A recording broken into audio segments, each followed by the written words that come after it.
Welcome to My Morning Cup, a podcast produced by Costa Media Advisors and brought to you by the generous support of the Tennessee Valley Authority. To learn more about TVA's impact on our community, follow TVA on Instagram at TVA and on Twitter X at TVA News. My Morning Cup, where we have interesting conversations with genuine people.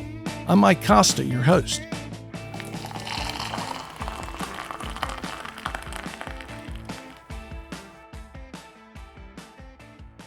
My guest this week is Matt Rasmussen, TVA's Senior Vice President, Engineering and Operations Support. Matt, welcome to My Morning Cup. Before we talk about how you wanted to be an archaeologist as a kid and ended up in nuclear power plants, let me ask, what is in your morning cup? Well, I would classify my coffee taste as high class simple. So I love black coffee, but I'm not a Folgers guy. So today I think it's a Guatemalan blend from Mad Priest, and that sounds good. It is good. I love to get just black coffee from all the places like Be Caffeinated and Goodman's and all the places around Chattanooga. You like bold? I do. Yeah, I do. Well, you and I get along very well then, because that's the only way I can drink coffee. I mean, you put milk in coffee and that ruins it. I don't think I've put milk in coffee in 25 years. So. Yeah, you know, and I don't think people appreciate enough the difference in different black coffees. Oh, yeah. Yeah, definitely. I agree with that. Well, welcome to My Morning Cup. I really appreciate you coming in and want to learn more about your career, because as we were talking about earlier, careers are not a straight line. They're up and down and back and forth. And TVA is so ubiquitous with this area and the region. And the easy question is, how'd you get to TVA? But let's start back to growing up in Homewood, Alabama. Talk about a little bit about that and how you ended up at Auburn. Yeah, so if you've never been to Homewood, Alabama, it's like the quintessential Southern town. And everybody who's from Homewood, Alabama loves Homewood, Alabama. Yeah. As a matter of fact, every year they have a parade and festival that's the We Love Homewood Day. Really? So when I say they really love being from Homewood, Alabama, they love being from Homewood, Alabama. Yeah. And it was a great place to grow up. Small town next to a big city. Yeah. But growing up, my parents are divorced. My dad was both my parents were lawyers. So my dad was an assistant U.S. attorney. And my mom she did civil rights and labor work. So you can kind of imagine why that marriage didn't last very well. Yeah. And so so it was funny when I went to college, my mom was like, "Hey, I'm going to help you go to college, but you can't go be a lawyer." And so she didn't want me to do that for me. But go back to a little bit about personally, I've got an older brother who's 6 years older than me, and I've got a younger half brother who's 8 years younger than me. So you're the middle of three boys? I'm the middle of three boys. That's right, which is fun. I like being the middle one. You get to poke at both sides, right, a little bit. I was a middle child. It's a good position to be in. That's right. So you said you wanted to be an archaeologist growing up? I thought an archaeologist growing up was going to be like Indiana Jones. Like when I grew up in the 80s and early 90s. Yeah, you're about that age where that was a movie you were watching. That was the movie I wanted to be. I was going to have this whip and this fedora, and I was going to go around and it's going to be great. So when I was a kid, I was like, oh, that's what I want to do. And my dad was like, he was like, son, they don't make a lot of money and you're digging holes in the ground a lot. And I was like, I don't know if I want to do that, Dad. Maybe I'll change my mind on that. How long did that last? I think that lasted until about ninth grade. And then I went on a different path. I wanted to be a forester. I wanted to work for the National Forest Service or whatever it may be and go out and be a ranger or work in the forest. And then I actually went to school. I started Auburn at the orientation as a forestry major. And they give you, at the time, you go to Camp War Eagle and you go and you take this exam that says, hey, we want to determine your aptitude and based off that exam result, you qualify for different colleges. Gotcha. And I had a bunch of friends who were doing engineering at the time, and I took the math exam. They're like, hey, you qualify for engineering. And I was like, you know what? I think I'll just change. And did that surprise you? A little bit, because I was a terrible student in high school. Really? I didn't get my academic act together until college. And I look back now, I was like, I don't even know how I even got into college. Like, I was a terrible high school student. I didn't care about grades. I didn't care about any of those things. I just wanted to have fun. Like, I was the kid who just wanted to have fun. Well, you were the middle child too. That's right. Yeah. That's exactly right. I had trouble getting out of college. Once I got in, I did pretty well. I got in 4 years, got out an engineering degree, but it was definitely, I was not a good high school student. So I was a little surprised. Oh, I did pretty well in that. Maybe I'll try something different. And it was a great choice. So was that aptitude test the thing that you said, okay, you know what, forestry's great, but I should probably go in this direction? I think it was part of it. Of course, had friends who were going into engineering at the time, and they were encouraging me, hey, you need to think about this, and you need to consider it. You like working on cars, you like taking stuff, those type things, and that combined with, hey, I had something I can actually do. Like I never thought, I could do engineering. It's something I can actually do. Is really what drove me into making that decision. Back to the forestry thing a little bit, though. You love camping, though. I love camping. Yeah. Now, for clarity, our camping involved now at this point in my life, our camping involves a fifth wheel with air conditioning and sometimes cable TV. But we love camping as a family. Yeah. It's something we do. We did a trip up to Maine 2 years ago, all the way up the East Coast, and I think we hit 9 states. It was really just a phenomenal experience. My wife and I just did Maine this last summer and absolutely fell in love with Maine. Drove from Boston up through the coastline and ended up in Bar Harbor. Yeah, that's where we were. And it's one. I think it's my favorite state for 3 months a year. Yeah. I think you're right. That's what everyone says. Great summers. That's right. But it was beautiful, and we loved it. But loved the camping. Yeah. So, engineering major at Auburn. How do you get to TVA? Was that a target for you, or did you just kind of take me along that path? So it wasn't a target. Actually, it's funny. I've gone from archaeology to forestry, now into engineering, and I got into my sophomore year, and I was like, hey, I need to do an internship. Yeah. And I started looking around, like, what kind of internship do I really want to do? Because as a freshman and a sophomore, all you really do is your core classes. Right. You're not getting into a lot of the discipline specific. I was a mechanical engineering specific major, and I remember like looking around, like, what do I want to do? Do I want to build stuff? And I was like, you know what? I like ships. How about let's go build aircraft carriers? So I reached out to Newport News Shipyard and set up I was the first Auburn intern to go to Newport News Shipyard and actually worked in the reactor plant planning yard, helping build we had the Nimitz, was 68 was the Nimitz, and we were building the Reagan when we were there. Wow. It was a very cool experience. When I first saw in the notes that you said you build aircraft carriers, I'm thinking model aircraft carriers. So what did that entail? So as an intern, it was a lot of coffee and copies, but it was also, I was in the reactor plant planning yard. So this is kind of part of the journey. So they assigned me to the reactor plant planning yard. And of course, at a shipyard like Newport News, it's 2.5 miles long. I mean, it's an enormous facility. Enormous facility. It is a city. They had their own junior college. Like it's an enormous. They had a football team. I mean, it was an enormous facility. And they had, I think, the second largest crane in the world at one time is there. I mean, it's a huge facility. So you could imagine there's all different disciplines and options, but they assigned the interns. You don't get to choose. They said, you're going to go work here. And in the reactor plant planning yard, I got to learn about the main machinery room. I got to learn a little bit more about the reactor physics and how the reactors themselves worked. And that was my introduction and the beginning of what I would consider so far a lifelong love affair with nuclear power. Yeah. That's really where it started for me. And I said, you know what? This is amazing. This is absolutely amazing. Well, not just nuclear power and what it does. And I'm going to get into some specifics of that in a little bit, but I'm thinking about building an aircraft carrier. I mean, here's really another city, a floating city. Yeah. How big are those things? Well, I want to say, if I remember correctly, the Nimitz class is essentially 3 football fields long. Wow. And I may be wrong, and I can't remember that. I think it displaces 81,000 tons.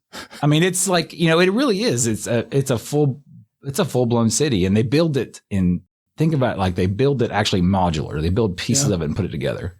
So, for sake of discussion, they build 6 pieces and they just they put them together. Lego them together. Right. The same thing with the submarine. It's very cool. Very cool. How many people, once the sub is built, are on it? Oh, I actually don't know. Believe it or not, I don't know that because we were always building. And the Nimitz, which was in for its 20-year refit at the time, so every so often you have to bring the reactors in. You have to bring the aircraft carriers in to do a refit on it. And it was in for a refit. And so there was a kind of a skeleton crew from the Navy at that point. Wow. On the ship. It's amazing. Any idea how many people it took to build it? Oh, thousands. I mean, thousands. I mean, it would overall, you're talking about between all the suppliers, all the people actually at the facility installing, and thousands and thousands of people. That's fascinating. Yeah. That is an amazing facility. And that was your sophomore year? That was my sophomore year, yeah. Did you go back and do another internship or just that one? I just did that one internship for the semester and then finished out my college, and I got an offer from Newport News. I had 3 job offers out of college. Yeah. One was at Newport News back at the shipyard. One was for Southern Railroad. Okay. working on the railroad. Well, you're an engineer. That's right. And the third one was with TVA. Yeah. At our Browns Ferry nuclear plant. And I thought about, I felt comfortable going back to the shipyard. I enjoyed that work. But then I thought about what I really enjoyed about that work. Yeah. And it was the nuclear piece of what I did. And I was like, I really want to do this. Yeah. I really want to do this. So I accepted the job with TVA, graduated on a Saturday, May 11th, started work on Monday, May 13th. So you had a gap day. That's right. I moved, and my wife and I, we were engaged at the time. And so we packed up. So if you live in Auburn, you know this, but you live in a trailer. A lot of folks live in a trailer down in Auburn. So I lived in a trailer. We both had a trailer, and we packed up all our stuff in a U-Haul that fit literally in like one of those like 10-foot U-Hauls, really small U-Hauls. But everything we owned in there, and drove up Saturday night, unpacked everything in the rental house we had, and started work on Monday morning. Wow. So when you get to TVA, what are you doing? So I actually started as a maintenance engineer. Mm-hmm. So because you were a mechanical engineer. I was a mechanical engineer, and you have design engineer, but I realized I didn't want to be a design engineer. Like, I was not built to be a design engineer. I loved being in the plant. I loved being at the ship. I loved being in the yard. Having your hands on stuff. Being out in the plant. And I will tell you, that was a great first experience as an engineer. Because I think, a lot of engineers come out of school, especially in today's age, and you actually go to work at home. You go, it's remote work, it's things like that. But I really wanted to understand the business, how things worked in the power plant. And so really working as a maintenance engineer was a phenomenal opportunity for me. I got to meet the maintenance crews. I got to learn how they execute. I got to better know the operations staff, how they work together. And it was not only did I get that in-field experience, but I better understood the organization and how it worked. Oh yeah. And I'm thinking about that. You saw the guts, how everything works. You're almost like a doctor. That's right. You get to see all this stuff, right? Yeah. So when you think about like I'm troubleshooting a problem, like, all right, in my mind, I can see that pump. I can see that valve. I can see that component. Yeah. Not just a drawing. That's right. That's exactly right. And how long did you do that? I did that for 2 years. Matter of fact, the day I hit my 2-year anniversary, I started my next job. And that was as a operator trainee. Yeah.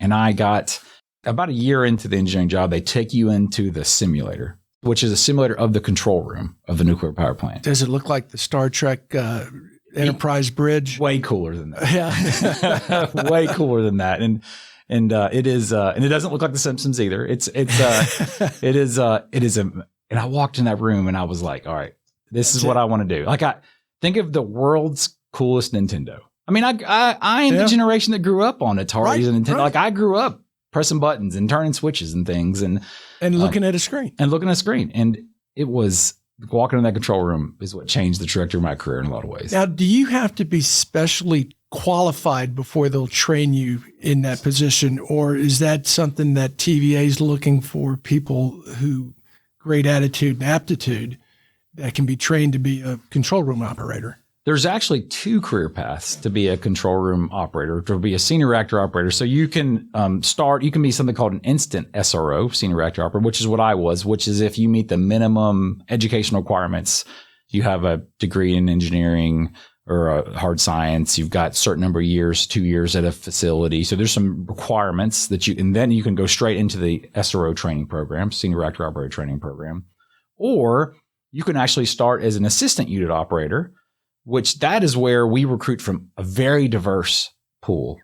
You have to have a certain minimum number of college credits in math and science and things like that. But we've got people who are assistant unit operators, which is a part of what I love about TVA is we really bring the community into our facilities. And it's Walmart managers and teachers. Sometimes it's engineers who want to be in AU. It's really just a broad network. And we're looking for people who have an aptitude for science, but they also have an attitude, of I want to be part of a bigger team. And so that is also a career path where you become an assistant unit operator for a couple of years. Then you can go and become a reactor operator for a couple of years and then work your way into a senior reactor operator role if you want to as well. So when TVA was launched in the Roosevelt administration, and my backstory on TVA is when we moved to Memphis in 1970, and I remember this very distinctly, it was my 3rd or 4th grade class. We saw a film about TVA electrifies the valley. Yeah. And it was a lot of hydro. It was a lot of coal. But today, TVA is 40-something% nuclear? Yeah. So we are generating right at 8,500 megawatts right now of clean energy with our nuclear plants. And so it's a large percentage of our nuclear facility, of our overall base load is nuclear. What is it people don't understand about nuclear that I guess scares them so much? Well, I think, it's funny. I often joke around and say, if we would have just called it something different, like orange power or something, I think people would have a different perspective of nuclear power and understanding it. But it's interesting. I think that thought about nuclear power having this danger, and you have to respect it. It's powerful. But this thought of it's this big dangerous thing nobody understands is they share a name with a bomb. Yeah, it's associated with bombs. So it's a little generational in nature. And I think what we're seeing is there's really a recognition, and we're seeing it in Washington, we're seeing it across the world, of really what's becoming broad support for this technology. Well, it's clean power. It's clean power. It's baseload power. It's 90-something% there. So you think about like a diverse portfolio is so important. It's important not to have an entire generating fleet made of just nuclear plants, or an entire generating fleet just made of coal or gas or solar or whatever it may be. It's important to have diversity. But I think about, like, when I think about diversity, really nuclear is that backbone, because it's on all the time. Solar power is a huge part of our future, but it's today in Chattanooga, when it's 57 degrees outside and raining, there's not a lot of capacity coming from our solar facilities right now.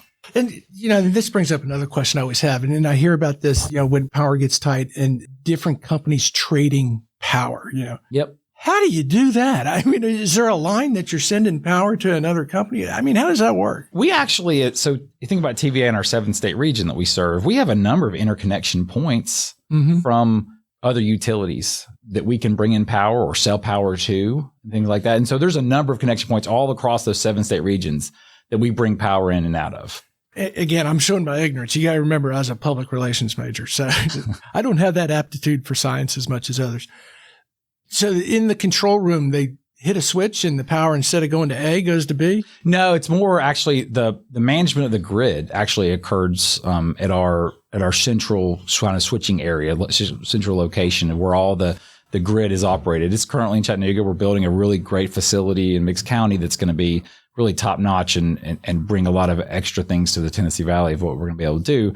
But that's all done outside of the power plant. The power plant itself is really focused on what's happening inside the power plant and then immediately adjacent, like in their switch yard. Gotcha. And then the rest of the grid is kind of being operated by our transmission organization within TVA. And they're controlling breakers closing, breakers opening across our 7 states. Is it like a railroad line? Yeah, someone opening a switch and the train goes this way? It can be. Yeah, it can be. And sometimes it's voltage control, and sometimes there's really, it's really done in different ways. Sometimes we're bringing on units and shutting down individual units that are like remote, like some of our gas facilities that are kind of quick start and things like that. Gotcha. I got us a little off topic. I want to get back to, so you get in as an operator.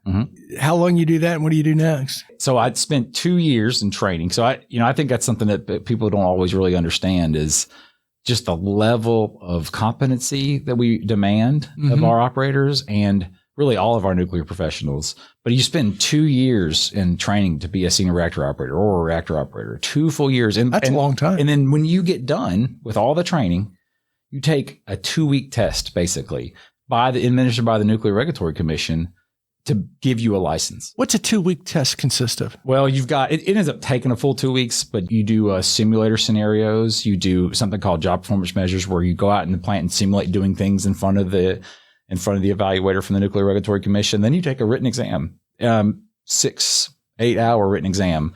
And then if you don't pass, guess what? You don't get a license. Wow. And if you don't get a license, maybe you don't have a job, right? Yeah. So wow. We had an infant when I took mine, and so I was very nervous. Any idea what the pass-fail rate is on that? It's pretty high, actually. It's actually a really high pass rate, because we actually, if somebody's not going to, we will not put somebody up to the exam if we don't believe they're going to pass. Yeah. So we actually we call it makes sense. We won't allow them to go take the exam with the NRC unless we know and confident that they'll make it. But we invest heavily in the training and development and identification of those candidates. And we really spend a lot of time ensuring their success. But it is a tremendous amount of personal commitment to make it happen. Almost like being a SEAL. Yeah, it's without the physical part. Yeah. Because clearly I'm not that. But and then by the way, once you get your license, every 5 weeks, you go take an exam to keep it. Every 5 weeks? Yes. Every 5 weeks, you go take an exam to keep it. So in every 5 weeks, Do they ask different questions or Well, so that's part of the requalification program. And yes, they'll have different topics. You'll do a exam in the simulator. Then you potentially take written exams. And then every year or two, you'll take another larger exam. So it is a constant state of learning and training. Yeah. A constant state. The people who achieve, reactor operator, senior reactor operator status, the level of commitment they've done to achieve that is tremendous. I don't think enough people know about that. Yeah. I mean, that's really arduous. Well, and it is arduous, and it's not just our operators. I mean, look at our nuclear staff. The nuclear facilities are staffed with pipe fitters, boilermakers, electricians, INC technicians, security officers that are some of the highest trained in the world at what they do. Yeah. Now, you passed your test. You're at Browns Ferry as an operator. That's right. How long you at Browns Ferry? So I was at Browns Ferry a total of 13 years. Okay. But so after I was an operator, I became a shift manager. So I worked kind of running an entire operating crew. And then I came off shift to become what it's called the senior license holder operations superintendent. Senior license holder? Yes, for the facility. So there's each nuclear facility, you have senior reactor operators and things, but you also have somebody who's designated as the senior license holder. So the senior licensed individual for the facility who's really responsible for license activities. So you're pretty much responsible for everything of something. All the license stuff. That's right. Yeah. That's right. Is that when the Federal Nuclear Commission comes in and says, hey, we got a problem here. Let's go talk to Matt. Yeah, sometimes. I mean, you can be held accountable legally for things. So yeah, you are responsible as a senior license holder, but so is you aren't a single person on the team, right? You've got people who are the maintenance director, and you work for an ops director, and you've got a plant manager and a site vice president and things like that. And everybody's accountable for performance, but you are the ultimate senior license holder. I know engineers love redundancy. Yes. And it sounds like you guys have a lot of redundancy, not just built in the technical aspect of it, but built into the responsibility aspect of it. Very much so. And the caution you always have when you have so much redundancy and accountability is, do you actually have accountability? And that's one thing we really focus on with our teams is everybody's role and responsibility of nuclear safety. Everybody has that responsibility. No matter what you do in the facility, we all have that responsibility.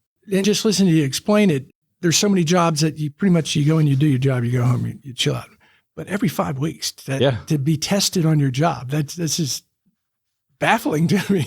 It is. It's that important. It really is. So you rise to the level of senior license holder. What's next? I move into work management. So and when you think about work management, think of kind of like project management / like work control, like controlling the things that happen at the facility, like scheduling of outages. And outages are a big deal in a nuclear plant. You want to shut the plant down, get all the work done, and return to service the most efficient way possible.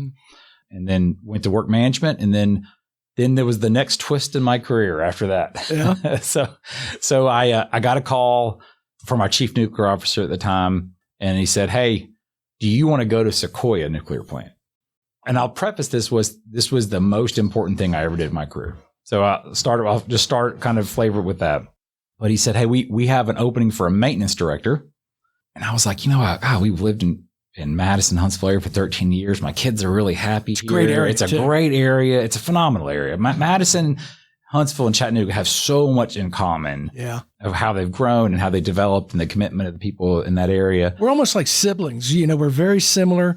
We tend to compete and fight with each other, but we complement each other too. That's right. There is competition there, but there's also you've got such a federal presence in Huntsville that you don't necessarily have here in Chattanooga. It's a little different from what professionals you're working with every day. But so he called me up and he said, hey, I want you to go to Sequoia, which would mean moving my family, picking my family up and moving them. And I was like, oh, that's really hard. So I went and talked to my wife. There was a few tears shed. Yeah. And then, she came back and said, hey, let's do it.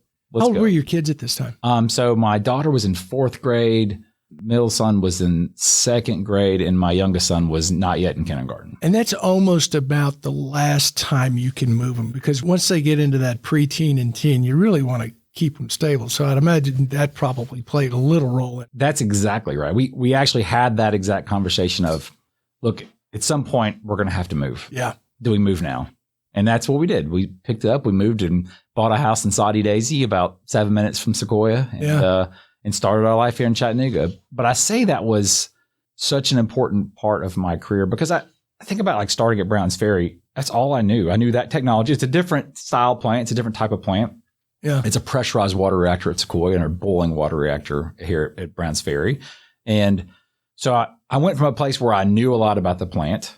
You could never know enough, but you knew a lot about the plant. Because you started ground floor there. That's basically. right. That's right. So I knew a lot about the plant, and I could, no one's an expert, right? But I felt like I was competent with the plant. And I was going to a plant where I didn't know anybody. So not only did I know all about the plant at Browns Ferry, I also knew all the people. Yeah. I knew so many people.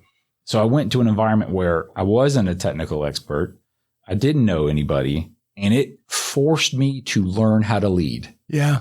If that makes sense. I think about, like, if you go into an environment in your career and you are the most technically competent, you understand the technology or whatever it may be, it makes it easier to lead in a lot of ways. Yeah. But it forced me to rely on other people, and it forced me to ask questions differently. That's a really interesting point you bring up. It forced you to learn how to lead because you were in an environment and it was safe and That's you right. knew how to do it. And then you're thrown into a foreign world. Yeah.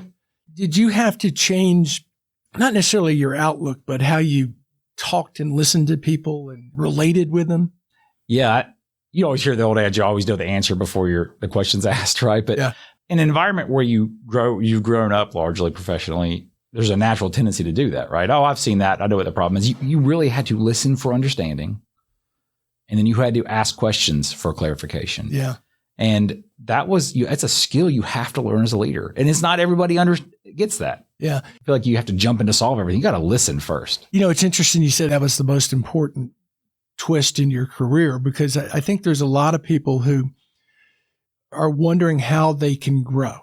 I look back on my own career, and the way I choose to grow was I left Memphis. I said, similar to you, I've been at the same station for 11 years. I know everyone in town, and I'm going to go plop myself somewhere I don't know a soul. Yeah. And sometimes you got to throw the dice like that.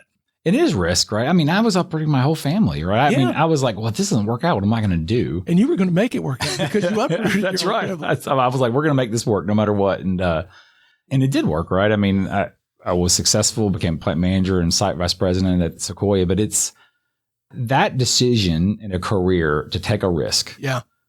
Everybody should do it at some point in your career. Everybody should say, you know what, I'm taking a step. Yeah. And look, there's not always a parachute.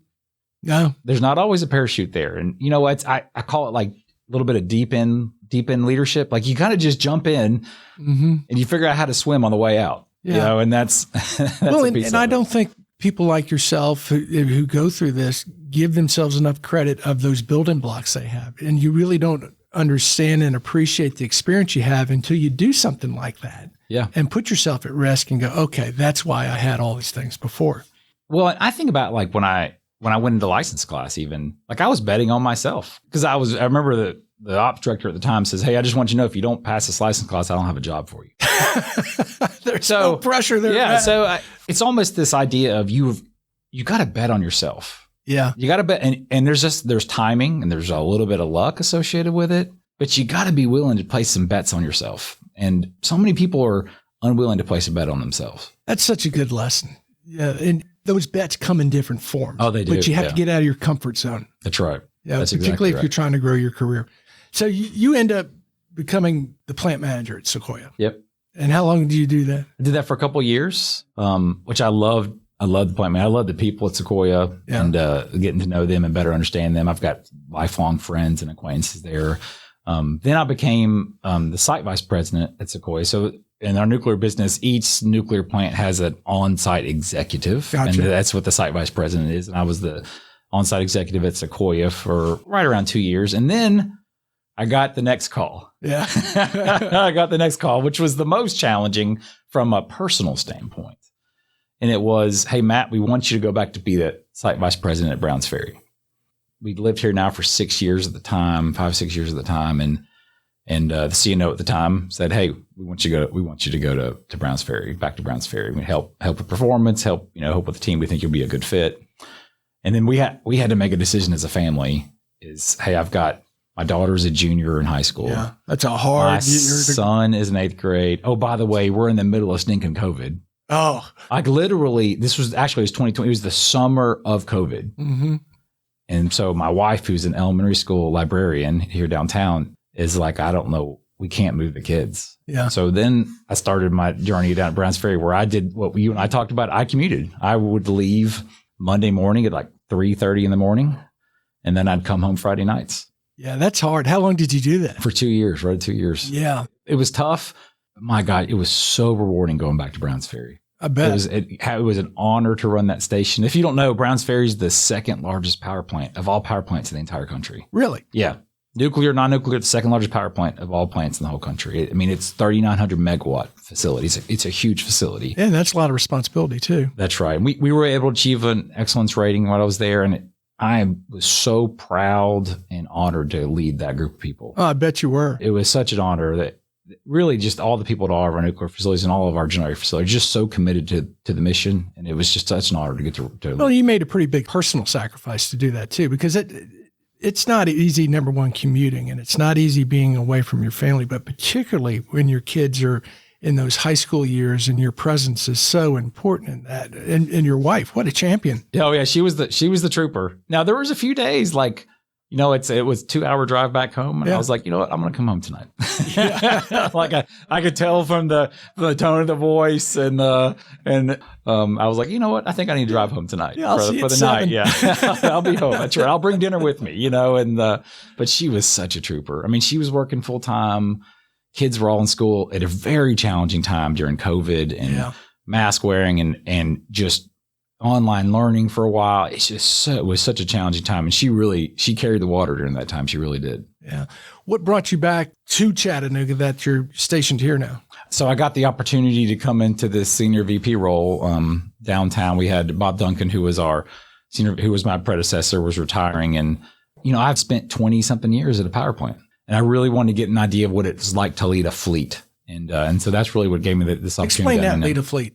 So, we've got, of course, we've got our nuclear fleet. We've got Watts Bar facility, which is just between here and Knoxville. We've got Sequoia, which is like 25-minute drive from here. Yeah. And then we've got Browns Ferry. So that's our nuclear fleet. So it's just those three? It's those three. It's 7 units. Okay. It's 7 total units. And are they all, you talked earlier about one was a boil facility, one was a pressure water facility, and it never occurred to me that nuclear power plants would be different. I would think they were all pretty much standard. They are different. So Watts Bar and Sequoia are sister stations. So they are very similar designs. They're both Westinghouse. So I'll go through it. They're Westinghouse 4-loop ice condenser plants. So that they are pressurized water reactor plants. And what does that mean? So that means that you circulate, there's 2 loops. Think of it as there's 2 flow loops. You've got the primary loop, which is where hot water circulates through the reactor vessel itself and gets hot, but it doesn't boil. It doesn't turn to steam. It's high pressure and it's high temperature. And then it goes to a steam generator. Think of a boiler, and it heats that boiler up, and that steam goes from that steam generator and turns the turbine. At Browns Ferry, which is the boiling water reactor, you boil the water in the reactor vessel itself, and that steam goes straight to the turbine. There's pluses and deltas to both type designs. Yeah. And I couldn't tell you what the plus was. No, but it is. There's one of the big pluses is for the Browns Ferry facility, each unit operates for 2 years without having to shut down. Wow. They load enough fuel in the reactors to operate for 2 years, and they never have to shut down, which is the beauty of nuclear power. Yeah. You refuel the reactor. You only change 1/3 of the fuel out every 2 years. So at that 2 years and you got to change the fuel out, what do you do with the spent fuel? So the spent fuel, we'll take the spent fuel, put it into a spent fuel pool. We'll let that heat decay off for a while. And then we'll put it in something called a dry cast storage container, which is basically it's long-term storage. And so you take the assemblies, you put it in this metal concrete, and you actually take all the water out and you helium dry it. And then you store it on a concrete pad. And I think people think when I think people think about nuclear power, obviously waste is a concern, but there's a context that I don't think everybody gets. Browns Ferry's been in operation since 1973. Every piece of fuel that it's used since 1973 is either in the fuel pool or sitting on the dry cast pad. The dry cast pad is about 100 yards by 50 yards. So think about that. All for 1973, that's the size. So 50 years it fits in that space. That's right. Yeah. So it's not. I don't think people understand that. There's not. It's really interesting. And I always, whenever we do site tours, I always intentionally want to show that to people. Yeah, that is interesting. So you're in charge of all 3 of those plants. Not Oh, just me. Our chief nuclear officer is Tim Roush, who's a phenomenal leader. I'm not saying that just because he's my boss. And then I've got really oversight in the corporate functions. And then my peer, Danny Bost, he's got operations. So the site vice presidents report to him. And then I've got really oversight for engineering, projects, our new nuclear organization, regulatory affairs. So I've got what I would call like the extra organizations, and Danny has the direct responsibility for the sites themselves. Gotcha. I want to get to a couple more things before we run out of time. And one of them is the weather that we've been having. And I want to compare the reliability that TVA has shown. I want to compare it to Texas. My daughter lives in Austin, and they went through what they went through with, is it ERCOT? Yeah, ERCOT. That's right. Why do they seem to have a problem? And I understand rolling blackouts are necessary, but it seems they're not nearly as reliable as TVA is shown to be. With last year, we had the cold, and then the cold we had this year. Well, in our opinion, rolling blackouts are never acceptable. We did not meet our commitment in the Christmas Eve of 2022 to the people we serve. We didn't meet our commitment. So that's even it's the first time in 70 years, and many people are interrupted for 15 minutes, but that's not okay. That's not okay. That's not our standard, which is excellence. But you talk about the different markets, really what it comes down to is just the power of the public, really the benefits and the strength of the public power model. It is the partnerships that we have with the local power companies, but really the investment and the recognition that it's not about making money for us and for our model. It's about reliability and affordability for the people we serve. That's really what it comes down to.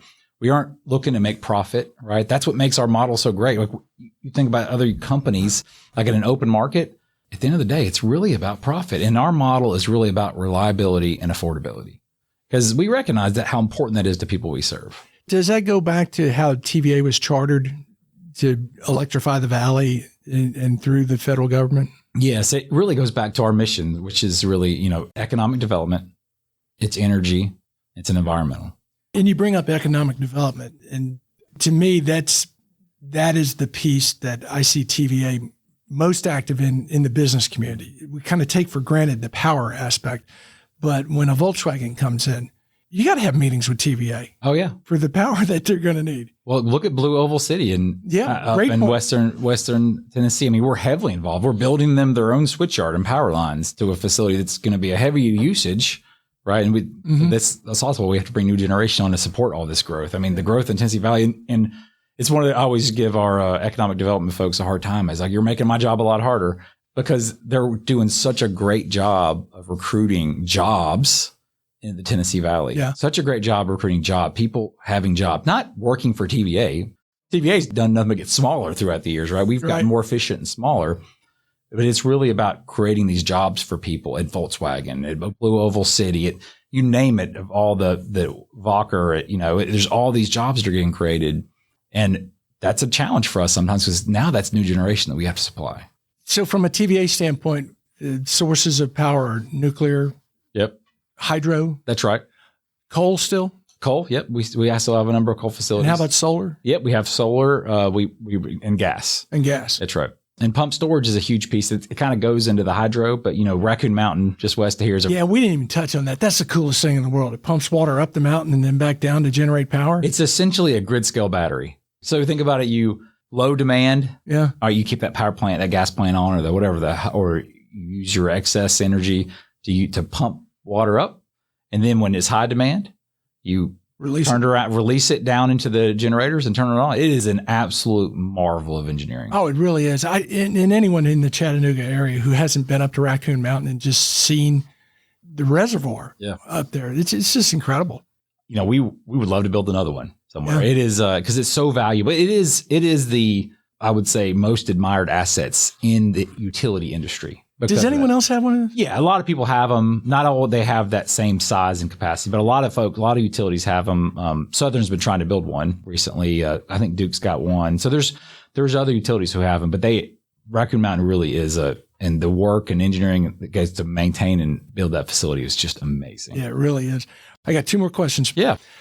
You built and drove a solar car. That's right, in college. That's Talk right. about that. So I was like in college and I was working for the university at the Foy Student Union, which is a whole different story. It's an information desk that was open 24 hours a day. You used to be able to call and ask any question you wanted to, but and we had to do our best to answer it. But I was like, I need to like join a club or something. I'm just doing school and work. I need to do something else other than that. And so I joined the solar car team, and we were helped. They kind of already started the construction and build on it.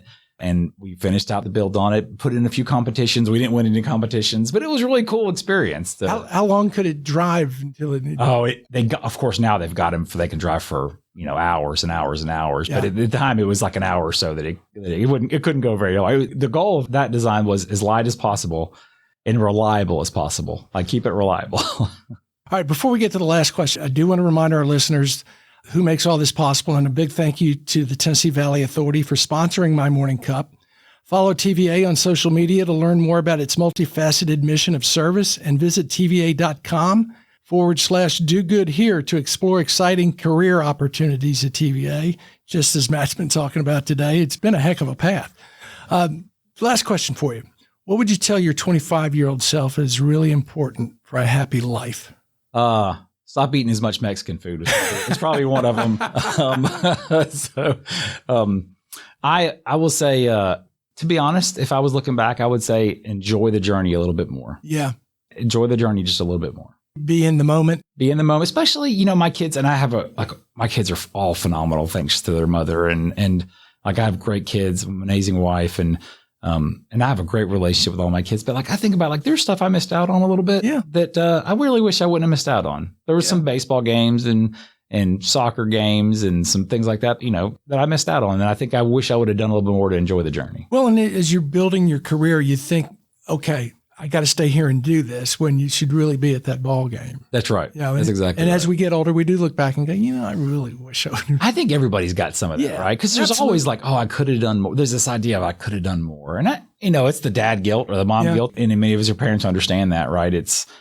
I could have done more. But I look back, in young men and women that my kids are becoming, holy crap, they're pretty great kids. Yeah. Somebody did something right. Maybe it was all my wife, but it's still a great journey. Yeah. And speaking of kids, I look at mine too, and we're in pretty good hands moving forward. I think. That's right. People think this generation, the younger generation, is lazy. They're not lazy. No. As a matter of fact, they just want to be part of something bigger. Right. And, I'll just plug my company. We are part of something bigger. Right. Yeah. And that's what I would encourage everybody. I have a rule for my kids, my 3 rules for my kids, and they're always ragging me about it. And they're like, Dad, golly, but whatever you decide to do, if you want me to help you pay for school or trade school, whatever it is, you have to enjoy what you do. You got to be able to support yourself, and you have to do good for the world. And I think kids want to do good for the world. I think you're absolutely right. They're not nearly as selfish as I was growing up. Yeah. I'll put it that way. That's right. That's exactly right. Matt, what a great conversation and a great message to end on. I really appreciate it. I had a great time. Thank you. I did too. Thanks for being here. Definitely. Thanks.